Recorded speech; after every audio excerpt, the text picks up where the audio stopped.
Good morning, and welcome to my channel. I'm Little Misdiagnosed, but you can call me Maria.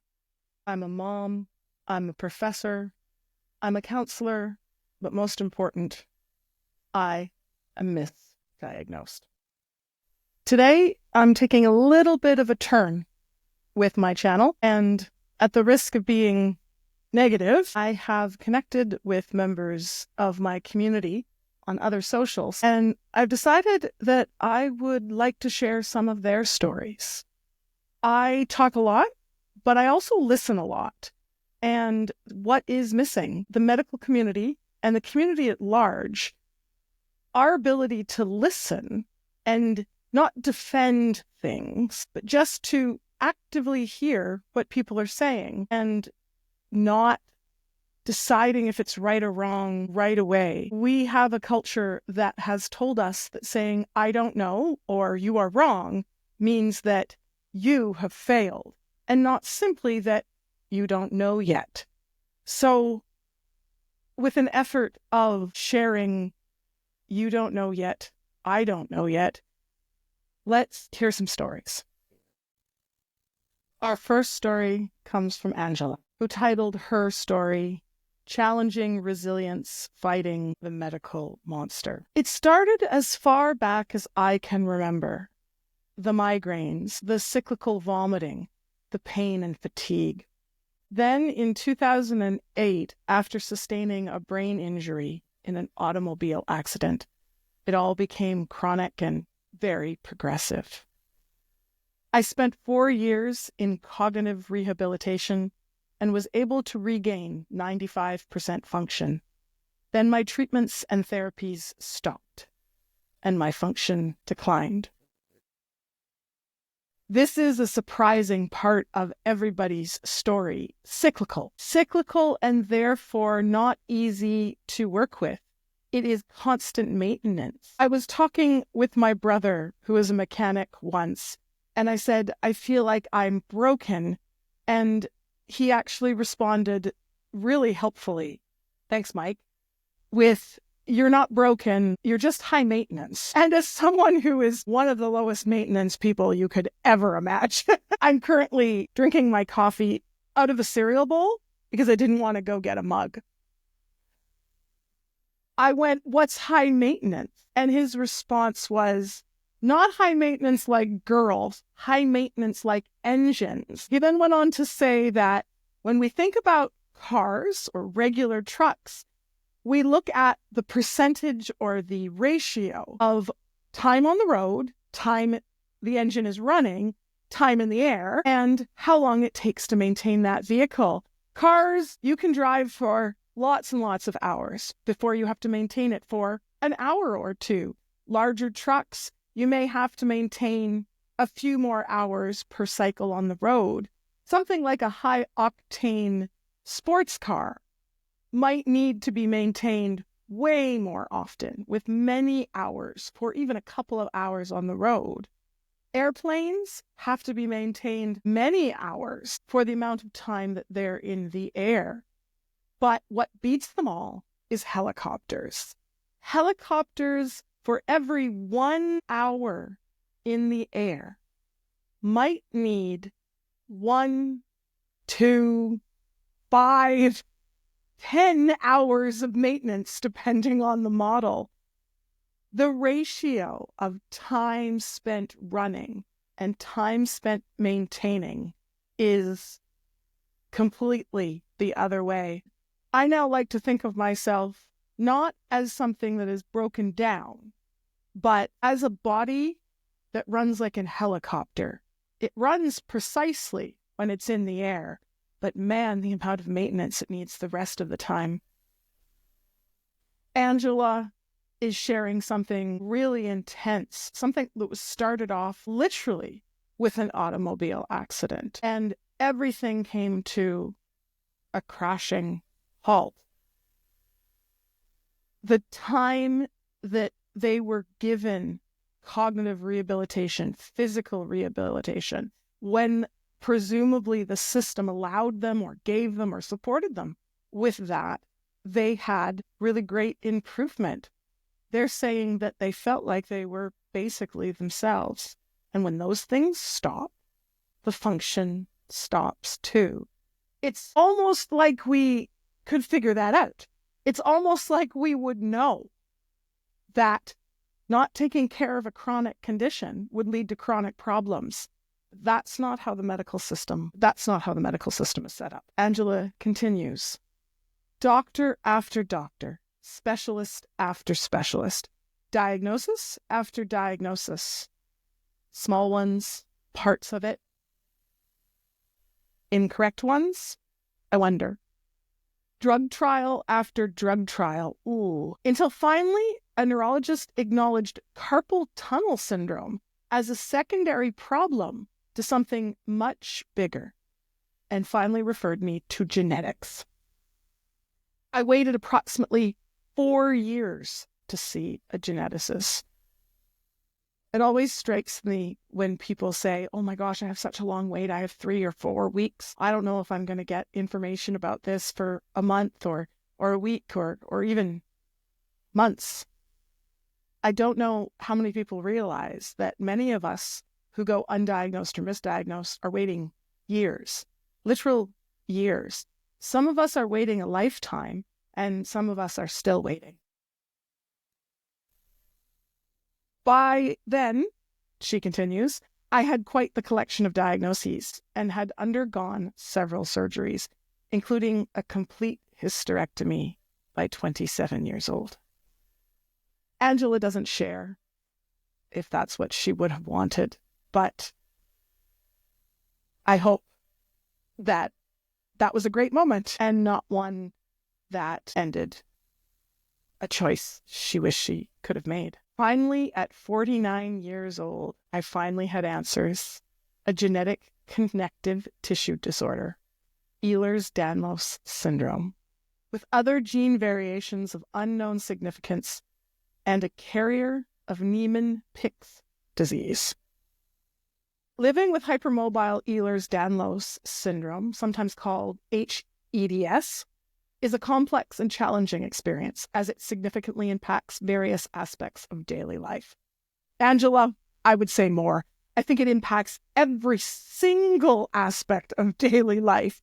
Your collagen, my collagen, is completely different. We are glued together differently than the rest of humanity, and it affects everything we do. Think about where tissue glue occurs. In your fingernails, in your eyeballs, within your brain, inside your amygdala, within your gut, inside your toes, everywhere.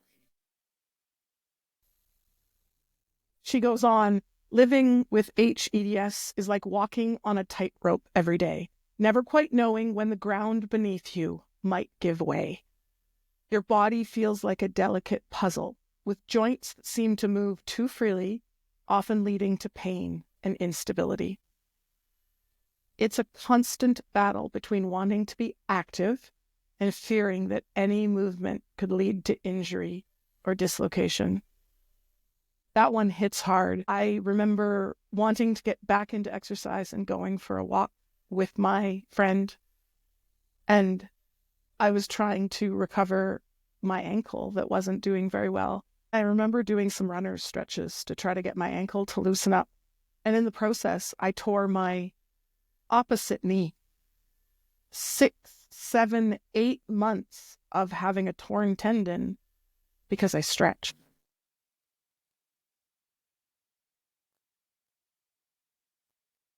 Imagine living in a body that feels like it's made of elastic bands, stretchy, but not in a fun way. Ligaments and tendons struggle to provide the necessary support, making even the simplest tasks challenging. Simple activities like walking, reaching for something, or even sitting for extended periods become potential triggers for pain. The pain is a constant companion. It can be sharp, shooting pain that jolts through your joints, or a dull, persistent ache that wears you down. It migrates from one joint to another, leaving you guessing where it will strike next. Painkillers never provided relief, but often made me feel very sick.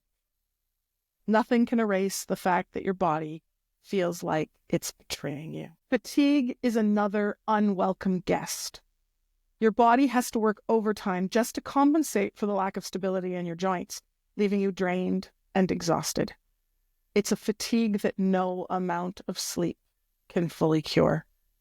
Every day feels like running a marathon, even when all you've done is basic, everyday tasks like bathing or eating. Imagine having to think about how much energy you have to simply digest the food you've eaten. That's not something I ever thought I would have to consider. Living with hypermobile EDS also means navigating a maze of medical appointments and specialists. There is often what is referred to as the triad.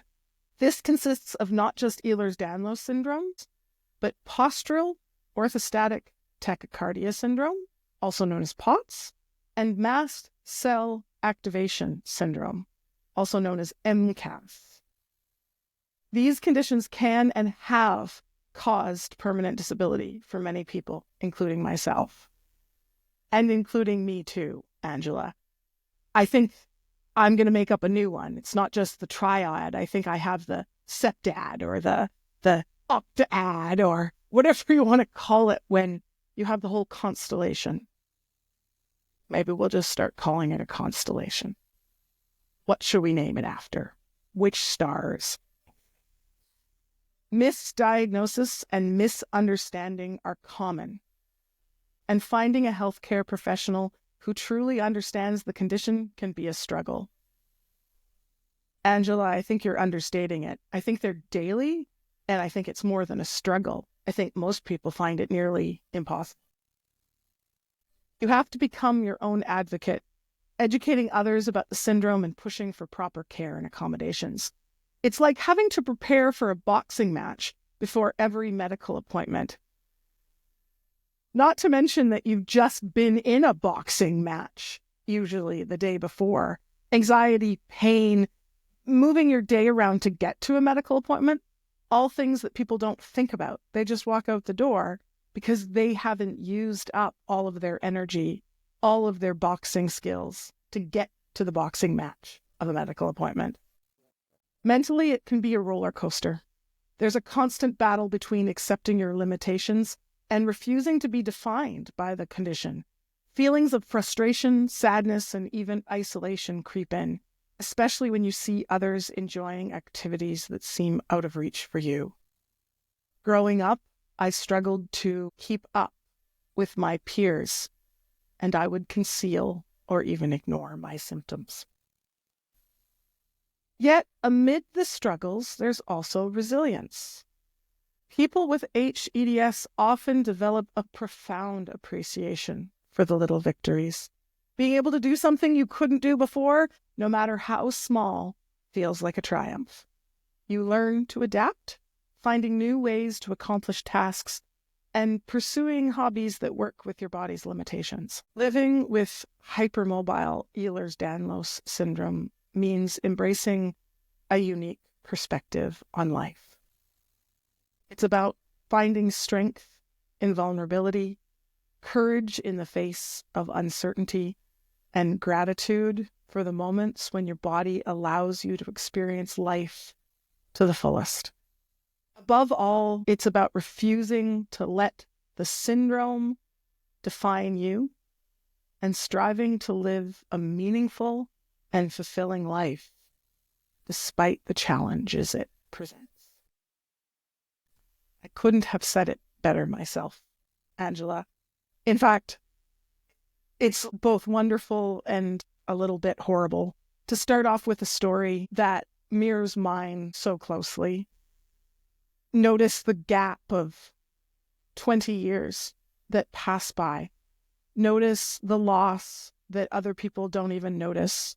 And I'm sure Angela hasn't even shared with us the microaggressions, the numbers of times that people said, well, you can't be disabled, or why are you using a cane or a wheelchair? I don't know what tools Angela uses in particular or not, but as a community, we still live in a North American culture, especially where being in a wheelchair, even for an afternoon, is somehow stealing if you then get up and not use it anymore.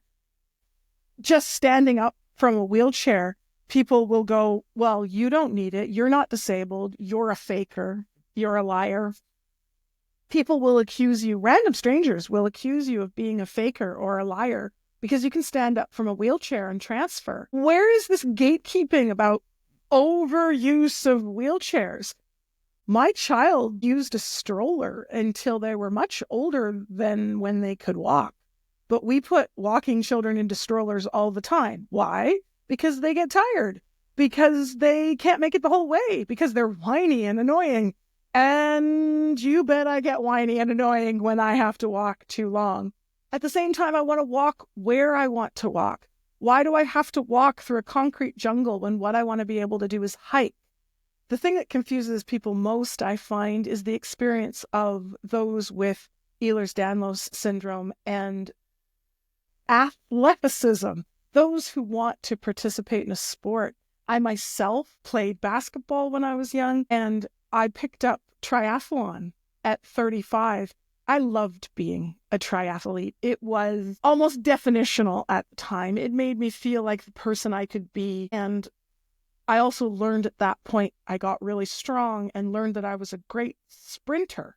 And as someone who, since the age of 14, had never, let's say, beat the bonds of gravity and really run as fast as that, even though I could only go a couple hundred meters, I finally used my legs for what they were great at, which was short sprint with a lot of power.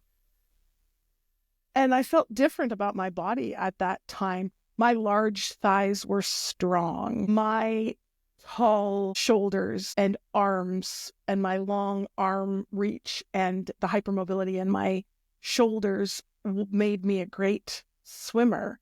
And I loved being there with people who didn't care.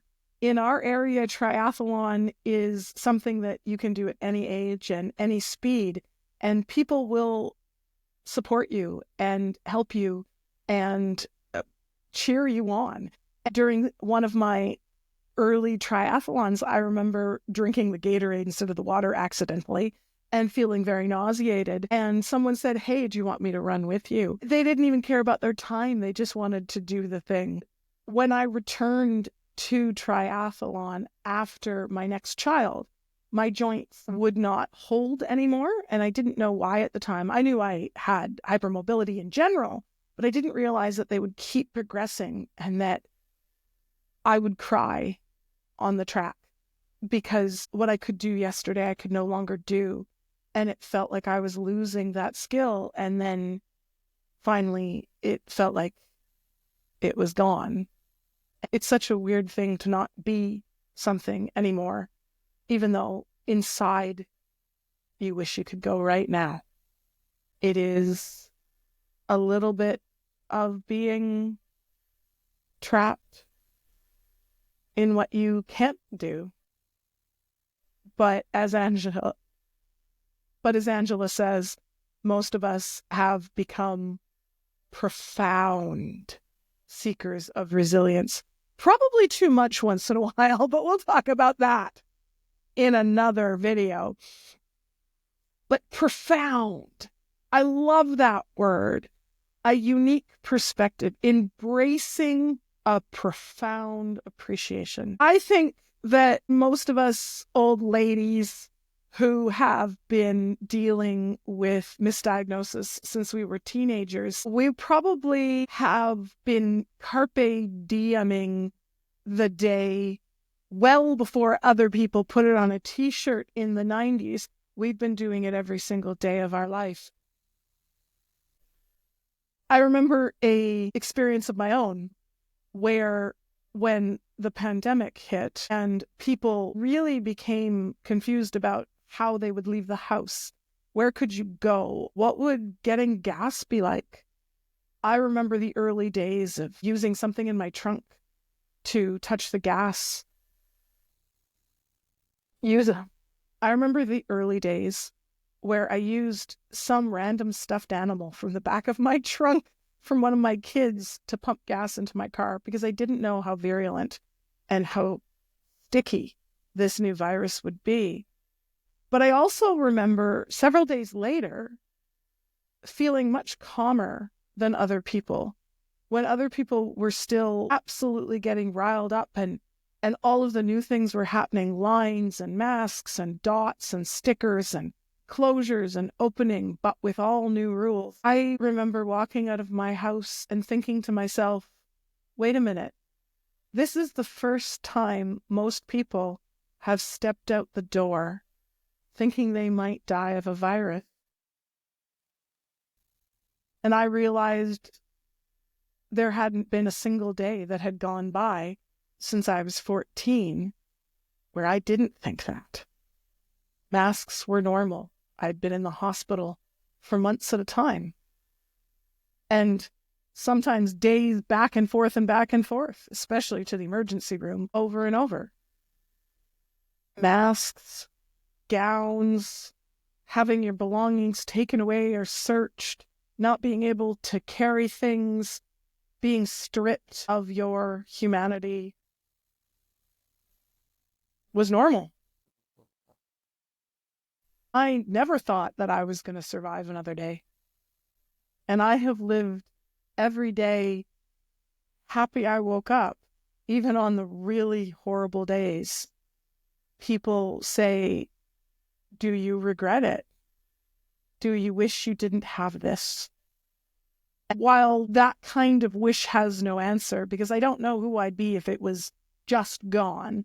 But let's assume for a moment, what if I didn't have hypermobile Ehlers-Danlos syndrome? What if I didn't have Ehlers-Danlos?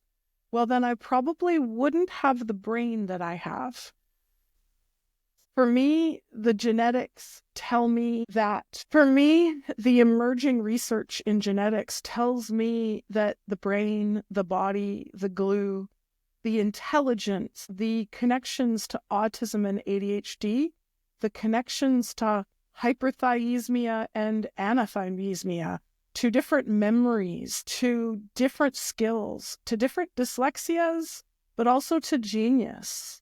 From kids who struggle with all of the medical weight to young adults who are triply exceptional and brilliant. All of the genetics tell me that I don't think I would have the brain that I have if I didn't have the body that I have.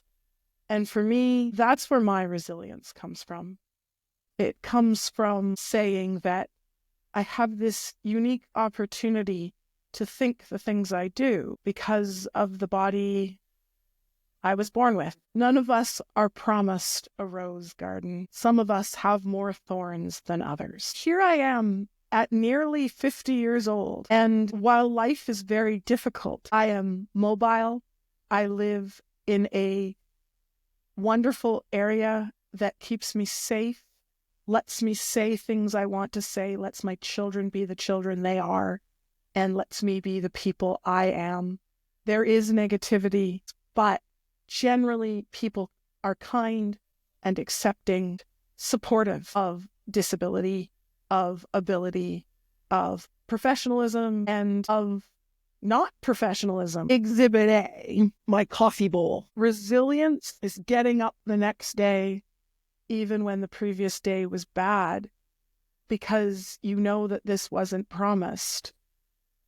I could have been one of the babies that died in infancy. I could have been one of a people that were shut-ins in decades or centuries past. I could have been somebody who was called other names than the ones I'm called. An appreciation, a profound appreciation for today. I don't know how so many of us find this profound appreciation around the often incredible pain that we live with and live in, but we do. And that's part of what I'm hoping to figure out in my channel. Where does this come from? Where does our positivity, our connection, our support And most of all, our gate bouncing, our lack of gatekeeping. Many of us who experience this kind of misdiagnosed, chronic, ever-present concern in our lives become the most positive, the ones who become advocates, the ones who say this won't happen to somebody else. I think that Angela's age is not an accident. I think there's a lot of us who would identify as Gen X or Zennials or whatever you want to call it, the micro generation that fell between millennials and Gen X, the micro generation that lived in the world of young kids but understands the world of the boomers.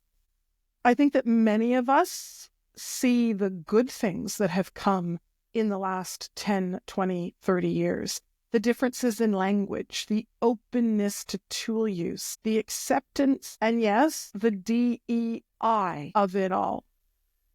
Diversity, equity, and inclusion. These are not bad words. They're not the ones that say someone should get what you shouldn't. They in fact say everyone should get what they hadn't. We're moving farther and farther away from that. I have relative peace and safety as a Canadian, but peace and safety is only so good as tomorrow. Several years ago, when things started to devolve in the US, I said, I think that the states are going to have an in-civil war. And someone asked me, you mean another civil war? And I said, no. A civil war is declared and is, yes, civil, but it's also sometimes civil. An in-civil war is never declared. We never talk about it. The same way we don't talk about recessions and depressions anymore because we don't want to bring up the bad words while it's happening. The in-civil war already began several years ago, and now it is just becoming seen. It is not one president or one man in power. All of these things had to be because of the movements of lots of people. At the risk of becoming completely political, I just want to return to the thought that some of us have resilience for decades. Some of us have outlasted. Some of us are still here, even though we took care of ourselves. While we were taking care of ourselves, we took care of others. In fact, we demanded of ourselves that we take care of others. We took care of our children. We took care of others' children. We made it safe. We make it safe every single day. That is what I do because no one made it safe in the medical community for me. Knowing that pain and how much being ignored, being told you're lying or faking, being told you have something else, being given the wrong drug and being mistreated and then mistreated. We know what it's like to silently be told, I won't help you. I don't care if you survive. Because those things aren't said out loud, but when society does not support you, that is the implicit truth. And here we are with politics in the US saying, there are people we don't care if they survive. If they stay, we will cleanse them. But what will the great melting pot look like when everyone is swept off the counter, except those that belong? The US fought as an ally in the Second World War. Who will they be now? I agree with Angela that we find strength in vulnerability, courage in the face of uncertainty, and gratitude for the moments when your body allows you to experience life to the fullest. When it falls away and we have a moment of feeling like ourselves, we embrace it. I find many of us living with chronic disease to be childlike. We will run up and down hallways. We will go to the movies on a whim. We will take the chance when we've got it. And we will keep the others safe too. We will have them join in, and we will tell them, if you're not okay, you come to me. I am a safe place to fall. I refuse to let my diagnoses define me. But I want my diagnoses defined so that I know what I'm dealing with. But just like someone with diabetes isn't only a diabetic, someone with carpal tunnel isn't just someone with no hands. I hope that most of us have moved beyond defining people as only their disability, but I think there's a lot of work to go. I think there's an enormous amount in Canada and a complete split in two in the States. I think the US will fight an in-civil war, and right now, it's not clear who will win. But I will always be a safe place. I will always be someone who fights for the front guard, the children, the youth. Quite the opposite of young people these days being the problem. I think they're the solution. I think young people are talking, are breaking boundaries, and you and I have a job to do. We have to, instead of gatekeeping the power and the information, we were gaslit our entire life. And now that we're older, people want to say, here's the power, you get a little bit too. Why? Because we're old now, because we worked hard, because we figured it out. But we spent our lives, those of us with chronic illnesses, spent our lives not feeling in crowd, not feeling like we fit in at work. We didn't fit in for athletics. We didn't fit in when we walked down the street. We have always been separate. And now we are the ones that separate the good from the evil, the kind from the unkind. And my job is to protect those who speak, those who are connected. And the youth these days are doing better than ya boomers. I'll finish Angela's story by saying, I like the title, Challenging Resilience, Fighting the Medical Monster. I didn't have much trauma growing up in my family. I didn't have childhood issues. I didn't have things that brought on my illness. What I had was the medical monster. My trauma, my bad childhood experiences, my abuser was the medical system. And yes, an abuser doesn't have to be one person. It could be something you have to face over and over. I had to return to that monster, and I never knew what that adult would tell me and how they were going to ignore me or tell me who I was and what I was doing wrong. I love the phrase challenging resilience because it both says that our resilience is challenging. We are challenging the concept of resilience, and we are also using our challenging resilience to fight. People ask me if I ever fight my body. And I've always said, if anyone writes an obituary about me, they are to never say that I fought my diagnoses.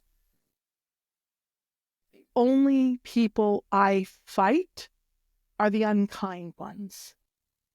The medical monster, the gaslighting, the misinformation, the incivility. I will never fight my body. I will never fight my mind. I'm going to find resilience in accepting, flowing, and finding myself. I want to thank Angela for her story and for letting me bring it to you all here on YouTube and on my podcast. I want us to hear all the differences in people's stories. I want everyone to hear the similarities. How many people out there are going through the same thing, and yet we're each fighting alone?